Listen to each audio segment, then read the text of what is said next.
AG ನ್ಯೂಸ್ಗೆ ಸ್ವಾಗತ. ಶ್ರೀರಾಮುಲು ಕಾಂಗ್ರೆಸ್ಗೆ ಬರುವ ವಿಚಾರ. ರಾಮುಲು ಅವರು ನನಗೆ ವೈಯಕ್ತಿಕವಾಗಿ ತುಂಬಾ ಹತ್ತಿರದವರು, ಒಳ್ಳೆಯ ಸ್ನೇಹಿತರು. ಅವರು ಕಾಂಗ್ರೆಸ್ಗೆ ಬಂದರೆ ವೈಯಕ್ತಿಕವಾಗಿ ಸ್ವಾಗತಿಸುತ್ತೇನೆ ಎಂದು ಸಚಿವ ಸಂತೋಷ್ ಲಾಡ್ ಹೇಳಿದರು. ಹುಬ್ಬಳ್ಳಿಯಲ್ಲಿ ಮಾತನಾಡಿದ ಅವರು, ಶ್ರೀರಾಮುಲು ಅವರು ಕಾಂಗ್ರೆಸ್ಗೆ ಬಂದರೆ ಪಕ್ಷಕ್ಕೆ ಒಳ್ಳೆಯದಾಗುತ್ತೆ ಅನ್ನೋದು ನನ್ನ ವೈಯಕ್ತಿಕ ಅಭಿಪ್ರಾಯ. ಅವರು ಕಾಂಗ್ರೆಸ್ಗೆ ಬರುವ ವಿಚಾರ ಹೈಕಮಾಂಡ್ ಮಟ್ಟದಲ್ಲಿ ಯಾವ ಚರ್ಚೆಯಾಗಿದೆಯೋ ಗೊತ್ತಿಲ್ಲ, ಆದರೆ ಅವರು ಪಕ್ಷಕ್ಕೆ ಬಂದರೆ ನಾನು ವೈಯಕ್ತಿಕವಾಗಿ ಸ್ವಾಗತಿಸುತ್ತೇನೆ ಎಂದಿದ್ದಾರೆ.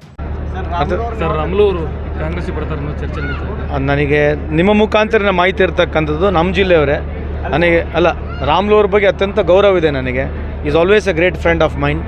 ಅವರು ನಮ್ಮ ಪಕ್ಷಕ್ಕೆ ಬಂದರೆ ನಾವಂತೂ ವೈಯಕ್ತಿಕವಾಗಿ ಸ್ವಾಗತ ಮಾಡ್ತೀವಿ. ಇನ್ನು ಉಳ್ಕಿದ್ದೆಲ್ಲ ಮುಖ್ಯಮಂತ್ರಿಗಳಿಗೆ, ಉಪಮುಖ್ಯಮಂತ್ರಿಗಳಿಗೆ, ಜಿಲ್ಲಾಧ್ಯಕ್ಷ, ನಮ್ಮ ಜಿಲ್ಲೆ ಎಲ್ಲ ಮುಖಂಡರುಗಳಿಗೆ ಅವ್ರೆಲ್ಲರೂ ನಿರ್ಣಯ ತಗೊಳ್ತಾರೆ. ಬಹಿರಂಗವಾಗಿ ಕಾಂಗ್ರೆಸ್ ಅವರು ನಮ್ಗೆ ಆಹ್ವಾನ ಮಾಡಿದ್ದಾರೆ, ಅದರ ಬಗ್ಗೆ ಚಿಂತೆ ಮಾಡ್ತೀನಿ. ಅಧ್ಯಕ್ಷರು ನಿನ್ನೆ ಒಂದು ಮಾತು ಹೇಳಿದ್ರು, MLA ಎಲೆಕ್ಷನ್ ಬಿಫೋರೇ ನಾನು ಅವ್ರನ್ನ ಸಂಪರ್ಕ ಮಾಡಿದ್ದೆ ರಾಮುಲು ಅವ್ರನ್ನ ಅಂತೇಳಿ. ಅದು ಗೊತ್ತಿಲ್ಲ. ಅವ್ರು ಮಾಡಿರ್ಬೋದು, ನನಗೆ ಮಾಹಿತಿ ಇಲ್ಲ ಅದ್ರ ಬಗ್ಗೆ. ಸರ್, ಇದು ಹುಬ್ಬಳ್ಳಿ ಫ್ಲೈಓವರ್ ಕಾಮಗಾರಿ ಭಾಳ ಮೊನ್ನೆ ತಾನೇ ಮೀಟಿಂಗ್ ಮಾಡಿದ್ದೀವಿ. ಅದ್ರ ಬಗ್ಗೆ ಸಮಸ್ಯೆ ಏನಂತಂದ್ರೆ ನಮಗೆ ಯಾರು ಕಾಂಟ್ರಾಕ್ಟರ್ ಇದ್ದಾನೆ, ಅವ್ನು ದಕ್ಕಿಗೆ ಸಿಗ್ತಾ ಇಲ್ಲ. ಅವನ್ನೇ ಕರೆಸ್ಬೇಕು, ತಿರ್ಗಾ ಮತ್ತು ಅವ್ನ ಮುಖಾಂತರನೇ ಮಾಡಬೇಕು ನಾವು. ಈಗ ಅವನಿಗೆ ತೆಗೆದು ಇನ್ನೊಬ್ಬನಿಗೆ ಹುಡುಕಿ ಅವನಿಗೆ ತೆಗೆದು ಹೊರಗೆ ಮಾಡ್ಲಿಕ್ಕೆ ಹೋದರೆ ಟೈಮ್ ಕನ್ಸ್ಯೂಮಿಂಗ್ ಆಗುತ್ತೆ. ಟೆಕ್ನಿಕಲ್ ಸಿಕ್ಕಂಬಿಟ್ಟಿದ್ದೀವಿ ನಾವು. ಈಗೇನಂದರೆ ಕಟಿಂಗ್ ಶಾಪಿಗೆ ಹೋಗೋದಾಗ ಅರ್ಧ ಬೋಳ್ಸ್ಕೊಂಡು ಕುಂದಿರ್ತೀವಲ್ಲ, ಈ ಕೆಲವು ಸಂದರ್ಭದಲ್ಲಿ ಸರ್ಕಾರದ ವ್ಯವಸ್ಥೆಗಳಿಲ್ಲ. ನಾನು ನಾಟ್ ಟ್ರೈಂಗ್ ಟು ಬ್ಲೇಮ್. ಇರ್ತಕ್ಕಂಥ ನಿಜ ಸ್ಥಿತಿ ಹಿಂಗಿದೆ. Is ready to willing. ಅವನೇ ನನಗಿರ್ತಕ್ಕಂಥ ಮಾಹಿತಿ, ಅವ್ನು contractor is reading to will ಬಿಟ್ಕೊಡೋಕ್ಕೂ ರೆಡಿ ಇದ್ದಾನೆ. ಆ ಪರಿಸ್ಥಿತಿ ಇಲ್ಲಿದೆ.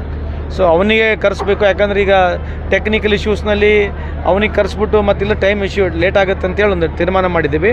ಇದಕ್ಕೆ ಸಂಸದರಾಗಿರ್ತಕ್ಕಂಥ ಹಾಗೂ ಸಚಿವರು, ಕೇಂದ್ರ ಸಚಿವರಾಗಿರ್ತಕ್ಕಂಥ ಪ್ರಹ್ಲಾದ್ ಜೋಶಿ ಅವರು ಕೂಡ ಭಾಳಷ್ಟು ಸರಿ ಮೀಟಿಂಗ್ ಕೂಡ ಮಾಡಿದ್ದಾರೆ.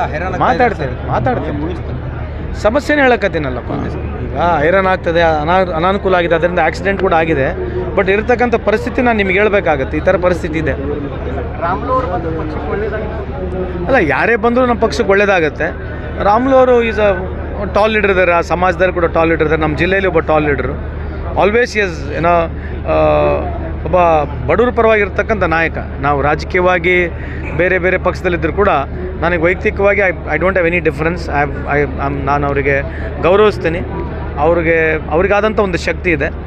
ಬಂದರೆ ನಮ್ಮ ಪಕ್ಷಕ್ಕೆ ಬಂದರೆ ಅನುಕೂಲ ಆಗ್ತಕ್ಕಂಥ ನನ್ನ ವೈಯಕ್ತಿಕ ಅಭಿಪ್ರಾಯ.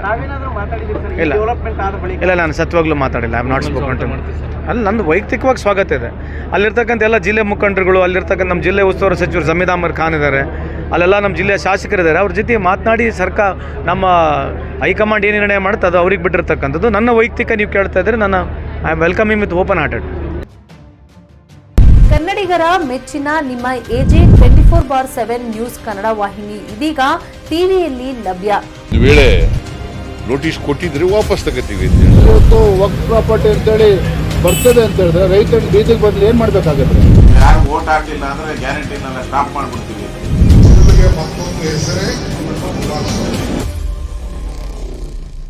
ಕರ್ನಾಟಕ ಮತ್ತು ದೇಶ ವಿದೇಶ 360 ಡಿಗ್ರಿ ಸುದ್ದಿ ಹಾಗೂ ಉತ್ತರ ಕರ್ನಾಟಕ, ಬೆಳಗಾವಿ, ಬಾಗಲಕೋಟೆ, ಧಾರವಾಡ, ಹಾವೇರಿ, ಗದಗ, ಬಿಜಾಪುರ ಜಿಲ್ಲೆಯ ಕ್ಷಣ ಕ್ಷಣದ ವಿವರವನ್ನ ಪಡೆಯುವುದಕ್ಕೆ AJ 24/7 ನ್ಯೂಸ್ ಕನ್ನಡ ವಾಹಿನಿಯನ್ನ ಲೈಕ್ ಮಾಡಿ, ವಿಡಿಯೋಗಳನ್ನ ಶೇರ್ ಮಾಡಿ, ಕಮೆಂಟ್ ಮಾಡುವ ಮೂಲಕ ನಮ್ಮ ವಾಹಿನಿಗೆ ಸಹಕಾರ ನೀಡಿ ಮತ್ತು ಚಾನೆಲ್ ಅನ್ನ ಸಬ್ಸ್ಕ್ರೈಬ್ ಮಾಡಿ.